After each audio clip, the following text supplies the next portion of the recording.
오늘 말씀의 제목은 분노를 내려놓음입니다. 남의 얘기가 아니고 제 얘기더라고요. 제 얘기. 피하고 싶은 제목이었는데 저한테 왔습니다. 뇌내 혁명이라는 책에서 이 분노에 대해서 이렇게 말합니다. 분노로 인해 혈압이 점점 상승하여 혈관이 막히는 속도가 빨라진다. 뇌뿐 아니라 모든 장기에 그런 현상이 일어나므로 노화가 앞당겨진다. 이렇게 뇌내 혁명에 딱 쓰여 있더라고요. 무슨 말일까 생각해 보면 분노는 결국 건강에 악영향을 끼친다라고 말하고 있습니다. 벌써부터 강한 도전이 오지 않습니까? 분노 안 해야겠다. 노화를 방지하기 위해서라도 그런 생각할 수 있죠. 누군가를 미워하는 미움, 억울함, 원통함이 사실 우리에게는 큰 정신적인 충격으로 다가옵니다. 이것 때문에 생활하지 못하는 사람들도 제법 많이 있습니다. 억울한 일을 당한 사람에게 억울한 일을 당한 적이 있습니까? 묻는다면 아무 말도 하지 않고 그냥 눈물을 주르르 흘립니다. 하염없이 눈물을 흘리게 됩니다. 다 한 번씩은 경험해 봤을 것입니다. 미움이 마음속에 단단하게 고정되어 있으면 분노를 일으키고 이 분노 때문에 우리 몸과 마음이 시들어버립니다. 그러면 오늘 말씀을 통해 어떻게 분노를 내려놓을까라는 질문을 던져봤습니다. 첫 번째는 노하기를 더디하라는 것입니다. 오늘 본문에서는 화를 버럭내는 것은 참 쉽다. 그런데 참는 것은 어렵다라는 것을 말하고 있습니다. 화를 조금만 뒤로 물리면 아무것도 아닐 것을, 그러지 못하고 즉시로 반응하니 문제가 커지는 것입니다. 성경 속의 인물 중에서 화를 잘 내는 인물 찾아보니까 모세가 있더라고요. 애굽의 왕자로 이 모세가 있을 때 애굽 사람이 자기 동족을 핍박하는 그 모습을 이 모세가 보게 됩니다. 감정을 억누르지 못합니다. 그래서 애굽 사람을 쳐 죽였습니다. 더욱이 그의 시신을 이 모래에 묻어버렸습니다. 우발적인 사고였으나 모세가 화를 감당하지 못하고 살인을 저지른 것입니다. 살인죄 플러스 시신 유기죄, 무기징역입니다. 그는 미디안 광야로 도망갔습니다. 그곳에서 40년을 살았습니다. 그리고 그의 나이 80이 되어 하나님께서 그를 부르십니다. 그래서 이스라엘을 애굽에서 가나안으로 인솔했습니다. 그런데 거기에 다가 아니죠. 가나안으로 인솔한 중 하나님께서 이 시내산에서 모세에게 십계명이 새겨진 돌비석을 주셨습니다. 그는 그 시내산에서 40일 동안 밤낮 하나님과 함께 했습니다. 그 정도 되면 모든 것을 다 뛰어넘을 수 있죠. 하나님의 영광으로 인해서 그의 얼굴이 찬란하게 빛났습니다.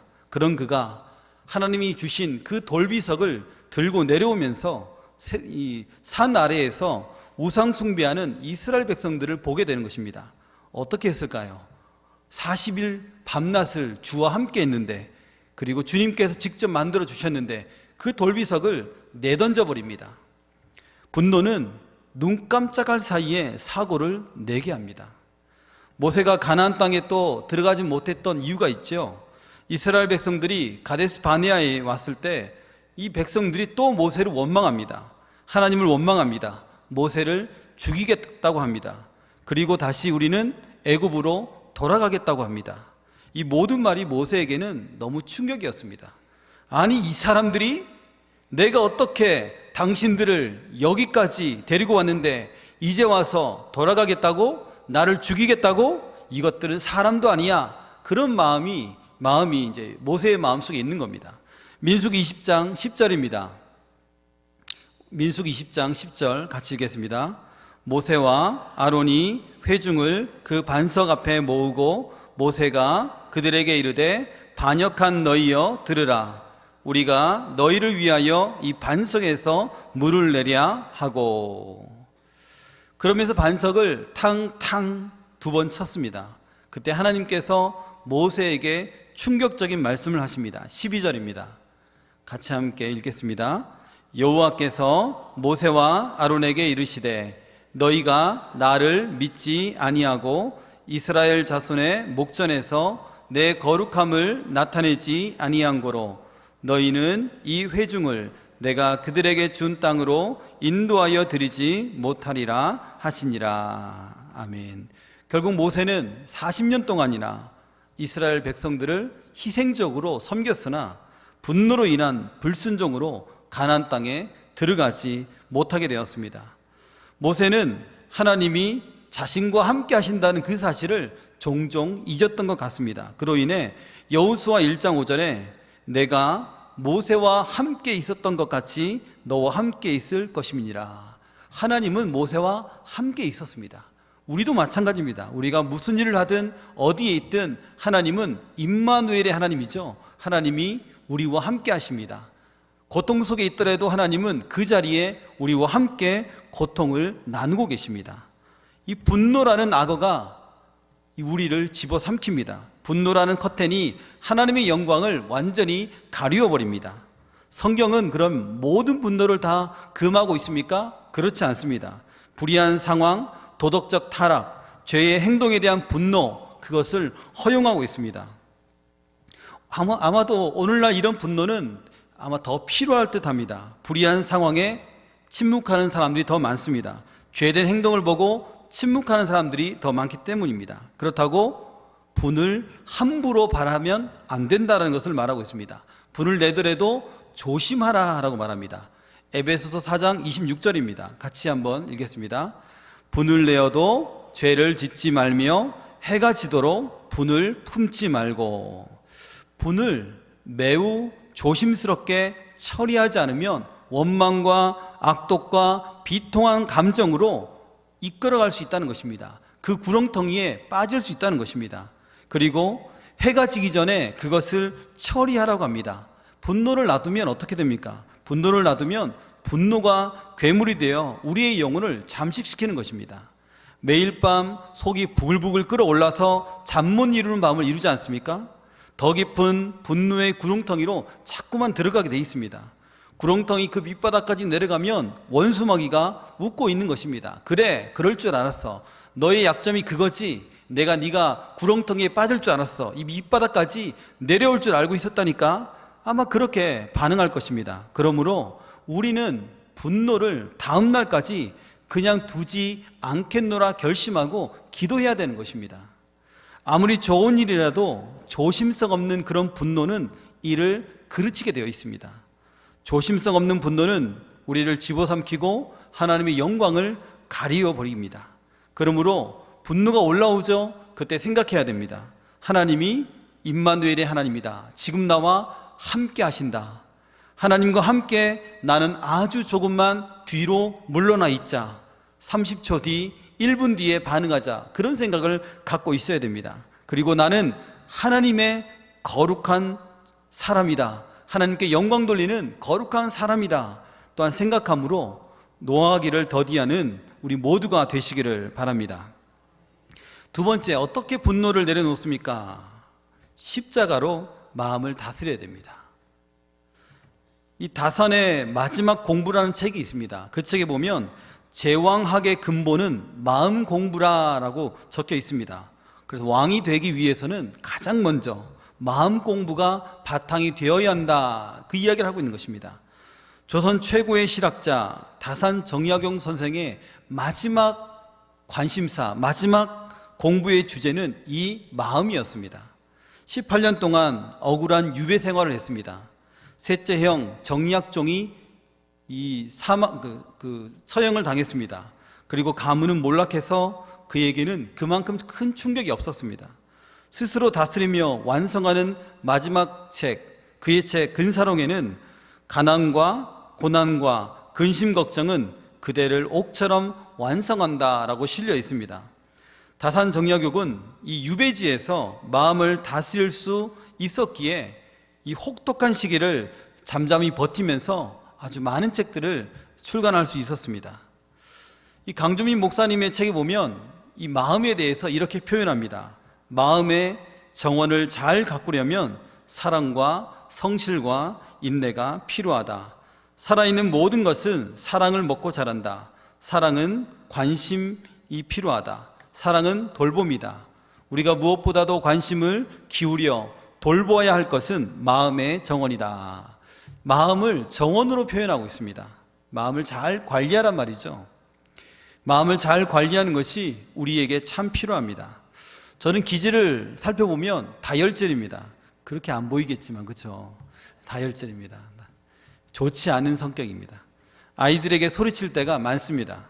그리고 매를 들기도 합니다. 그리고 나면 마음이 불편합니다. 좀 참을 걸 후회한 적이 여러 번 있습니다. 며칠 전에는 첫째 아이가 엄마에게 혼나고 있습니다. 둘째가 저는 가만히 있었는데 제게 찾아와서 손을 딱 잡고 고개를 흔들며 아빠, 오빠한테 아무 말 하지 마. 난 아무것도 안 했는데 왜 나한테 그러지? 저는 둘째가 참 대견스럽기도 하고 고맙기도 합니다. 왜냐하면 아빠 하는 그 순간 이 마음이 녹기 때문입니다. 하나님께서 둘째를 통해서 나를 부끄럽게 하는구나 라는 생각을 했습니다. 어거스틴의 참회록에 이런 말이 있더라고요. 하나님, 내가 행하는 것, 말하는 것, 생각하는 것, 그 어느 것, 죄 아닌 것이 있습니까? 선을 행하는 그 속에도 죄가 있습니다. 죄 아닌 것이 내 안에 어디 있습니까? 라고 고백을 하더란 것입니다. 우리 안에 선한 것이 아무것도 없다는 것입니다. 우리는 다 꺼내면 죄밖에 나올 것이 없는 인생이란 것입니다. 분노를 몸에 휘감고 살아가는 그 한 사람이 있습니다. 그는 마치 휘발유를 온몸에 쏟아붓고 살아가고 있는 것 같습니다. 누구일까요? 가인입니다. 가인이 처음부터 그런 사람이었을까요? 가인과 아벨은 하나님을 경외하는 사람이었습니다. 가인은 하나님의 단에 선물을 열심히 일한 그 선물을 가져갔던 농부였습니다. 그러나 그 선물을 믿음으로 드리지 않았기에 하나님은 그의 선물을 거부하셨습니다. 그러나 아벨이 드리는 예물은 믿음으로 드렸기에 하나님께서는 그 선물을 받으셨습니다. 가인의 마음속에 시기와 분노, 적개심으로 똘똘 뭉쳤습니다. 누군가 성냥에 불을 붙이기라도 하면 금세 분노의 불길이 그의 온몸을 휘감을 것만 같았습니다. 결국 가인의 분노는 자신의 영혼도 태워버리고 이 아벨을 죽이는 살인으로 이어졌습니다. 이 근래에 있었던 서현역의 묻지마 범죄도 나는 불행한데 너희는 행복하네. 그래, 그럼 내가 너희들 불행하게 해줄게. 그런 마음가짐이 있었습니다. 그의 마음속에 적개심이 가득 차 있었습니다. 성경 속에 또 다른 인물이 있습니다. 가룟 유다입니다. 가룟 유다는 대제사장에게 은 30을 받고 예수 그리스도를 팔아버렸습니다. 자기 스승을 팔아버린 것 얼마나 참 못난입니까? 그런 후에 예수님이 십자가에 못 박혀 죽으신 것을 본 이 가룟 유다는 예수님을 팔아버린 것에 대한 이 분노, 자기 자신에 대한 분노를 감당할 수가 없었습니다. 그리고 결국은 스스로 생명을 끊고 말았습니다. 원망, 시기, 질투, 미움, 그런 것으로 인한 분노는 나의 생명과 타인의 생명을 위험에 빠뜨립니다. 그러면 어떻게 마음을 잘 다스릴 수 있습니까? 데이빗 시멘즈 목사님의 책 상한 감정의 치유에 잘 나타나 있습니다. 이렇게 말합니다. 우리 안에 분노의 감정이 넘쳐 다른 사람에게 넘어갈 때 우리는 상처와 아픔을 줍니다. 그래서 우리 마음속에 예수 그리스도의 십자가의 은혜를 담아야 합니다. 그래서 감정이 올라올 때 십자가를 단단히 붙잡아야 합니다. 이렇듯 손상된 감정을 가진 사람이 치료를 받기 위해서 나아가야 할 곳은 바로 십자가입니다. 이렇게 말하고 있습니다. 사실 우리는 답을 알고 있습니다. 말씀으로 나아가자, 말씀 앞에 나아가자, 예배 앞에 나아가자, 십자가 앞에 나아가자, 기도의 자리에 나아가자, 늘 말하는 말씀 묵상의 자리에 나아가자. 답은 사실은 늘 하나로 귀결되고 있습니다. 오늘도 이 분노는 십자가 앞으로 나가야 하는 것이 정답입니다. 주께서 십자가에 못 박히신 사건은 세상에서 가장 불의한 사건이었습니다. 나는 억울하다, 나는 불의하다, 그런 말을 할지 모르나 이것만큼 불의한 일이 있습니까? 주님만큼 무시당하고 천대당하고 배척당했던 그런 사람이 있습니까? 그러므로 우리의 마음속에 억울한 일이 생길 때, 답답한 일이 생길 때 하나님은 내가 받는 고통은 이해하지 못해, 그런 말은 하지 않아야 합니다. 하나님은 우리의 고통을 완벽하게 이해하고 있습니다. 그리고 하나님은 우리에게 고통을 허락하실 때 그 고통을 혼자 다 짊어지라고 하지 않고 함께 짊어지고 계십니다. 우리 하나님은 임마누엘의 하나님이시기 때문입니다. 사랑하는 여러분, 마음 공부가 중요합니다. 그러나 우리 안에 선한 것이 하나도 없음을 먼저 인정하는 것이 더 중요합니다. 그러므로 나를 쳐서 복종시키고 십자가의 은혜 안에 주님 앞에 나아가는 저와 여러분들이 되기를 소망합니다. 말씀을 맺겠습니다. 사랑하는 여러분, 예수 그리스도께서 십자가에 오르셨습니다. 우리의 모든 죄를 대신해 못 박히시고 몸이 찢기셨습니다. 우리 안에 분노가 많습니다. 이 분노 십자가에 못 박으시길 바랍니다. 이 분노 한량없는 주님의 그 사랑 앞에 보혈에 담그시기를 바랍니다. 분노에 예수님의 그 보혈이 닿으면 사랑이 됩니다. 우리 안에 분노를 하나님과 함께 조금 뒤로 물리시길 바랍니다. 그리고 결단하고 기도하십시오. 그리고 다른 사람의 어떤 말에 의해서 내 마음이 뺏기지 않도록 결단하시길 바랍니다. 나의 마음은 그들의 것이 아닙니다. 나의 마음은 주님의 것입니다. 주께서 나를 핏값으로 사셨습니다. 남의 말과 행동에 의해 나의 마음이 요동하지 않도록 내 마음을 십자가 아래에 잘 붙들어 매어 주님 주시는 복을 마음껏 누리는 우리 모두가 되시기를 소망합니다.